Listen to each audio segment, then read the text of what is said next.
தனித்தனியா கோயில் குளம் அலைவதும் எதுக்கு? அம்மாவின் பாதத்தில் கற்பூரம் கொளுத்து ஆனந்த கண்ணீரில் அபிஷேகம் நடத்து.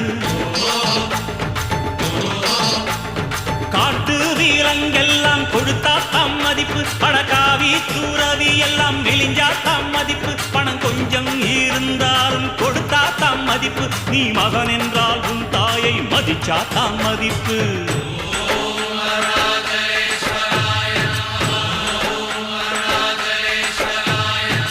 தனக்கென வாழ்பவன் இருக்கையில் இறக்கிறான், பிறக்கென வாழ்ந்தவன் இறந்துமே இருக்கிறான்.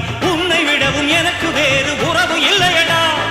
என்னை என்றும் இனிமையான பாட்டை கேளுங்க, சப்ஸ்கிரைப் பண்ண மறந்துடாதீங்க. அதாண்டா இதாண்டா அருணாச்சலம்.